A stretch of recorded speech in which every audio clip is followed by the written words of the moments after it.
You can always tell the streetwise entrepreneurs from, the non-streetwise entrepreneurs.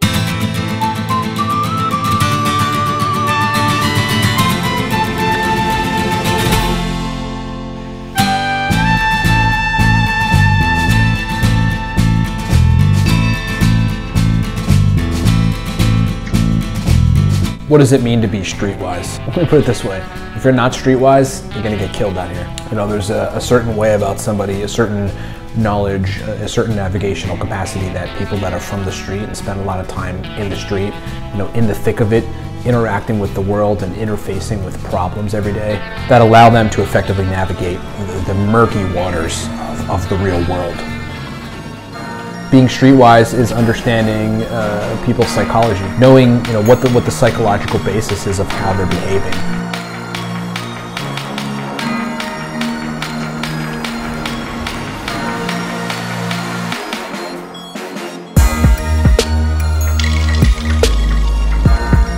Being streetwise is having been to many business meetings in the past and really having been in a bunch of different business scenarios and learning from the street of those deals when a company's trying to take advantage of you and really when to turn a customer down.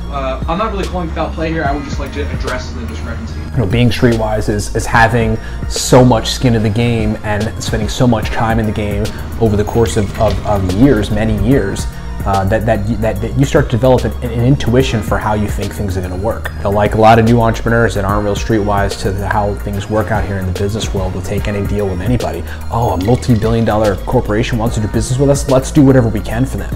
Fuck that, man. I've had giant companies who would be great on they would be great trophy clients to have and to show off to people, but they want us to do work at prices that would make it so that we barely make a margin, and we'd essentially be bankrupt in 1 year dealing with them. Yeah, right now $10,503.09 is our cash position. Cash on hand. I think another component of being streetwise is like having a history where you've done a lot of things, where your fingernails are dirty from being in the real muck of it all. For me, it's like between the ages of 15 and 19, I lived essentially on the street in a city called Allentown. Allentown was like a rough place. Lots of murders, lots of crimes, lots of robberies. I mean, you couldn't go a week or 2 weeks without hearing it. A clerk at 11th and Turner got shot and killed by a dude that walked in and tried to rob the store. And I used to live there. For those of you who know Allentown, PA, I didn't live like on Lehigh Street on the Auto Mile. I lived on 9th and Chew. I hung out on 8th and Gordon. I hung out with dudes on 2nd Street. A lot of people don't know this about me, but I used to sit and drink 40s and freestyle with the dudes on the block. You should really listen and think, because the shit that I spit will make your whole crew visit a shrink, stab you with a steak knife, eat you like a great white, and take your girlfriend out for dinner. Date night. But I mean, my time in the street prepared my brain and taught my brain how to deal with predators. I know how to read people. I know when people are full of shit. Which, if you spend any time in the business world, you know that there are two classes of people. There are people that are super genuine and are into personal development and are into achievement and want to do the right things and find mutually beneficial agreements in business deals. And then there's the other person, the person that your mom warned you about, the person that so much of the Gen Y people have conspiratorially viewed positions on because these people really are super unethical. And being a streetwise entrepreneur is knowing how to identify those people. It's knowing how to watch out for those people. And maybe more importantly, it's knowing how to defend yourself from those people. It's knowing how to fight back against those people. It's knowing how to put those fuckers in their place. Listen to me. You tell that motherfucker that I said. I think what it means to be street smart is being able to identify the discrepancy between what you might have learned in the classroom and what actually happens out here. Ultimately, a better deal for our clients and really a better deal for us, because every month I sit on maybe $2,000 or $3,000 worth of return cards. Yep. Now I think he went out of business, and now we're the only fixed mobile. What happens out here, in the real world, in the business world, is some other thing. You can't prepare yourself for that while you're sitting down, you know, on a chair in front of a piece of wood and some paper and some typed stuff on it.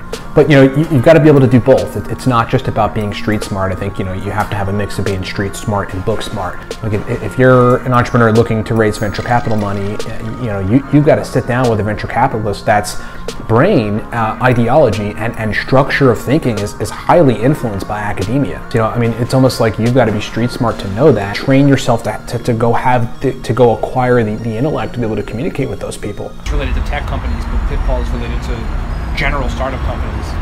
You know, you can't just be street smart. You're sitting down with a venture capitalist and you're going to need to learn things like how to write a 10 to 20 to 50 to 70 page business plan, in which you've got details like market research, psychographics, demographics. I can definitely tell you one thing. I know a lot of entrepreneurs or people that try to come out and start companies that only have one side of that coin. But when you put them, when you drop them in the middle of the shit out here in the world and you tell them to go pull a rabbit out of a hat, you know, they don't even know which hand to use to reach into the hat. They don't even have a hat. They're confused. They're confused about what color the hat is and what color the bunny is and what breed of bunny it is. You know, and whether or not the bunny's already in there and you're gonna pull him out and he's hidden underneath the layer of the hat, or whether you have to somehow make the bunny appear. That's what people from the academic world coming into the real world to start a company and be an entrepreneur often end up doing to themselves. They just overthink everything. You know, and being street smart is understanding that if you're going to be effective as an entrepreneur and you're going to learn over time, that basically the only way you're going to do that is by making decisions,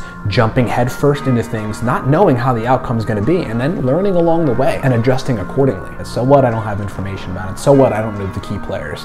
I'll learn all that stuff. And the best entrepreneurs in the world, hands down, irrefutably, consciously or unconsciously, understand exactly that. You know, if you expect to make it out here in the world of entrepreneurship, where the wolves reign supreme, everybody and their mother tries to take advantage of you, and the only way for you to win is to learn on the job and to be able to defend yourself against predators, there's no question. You gotta be streetwise.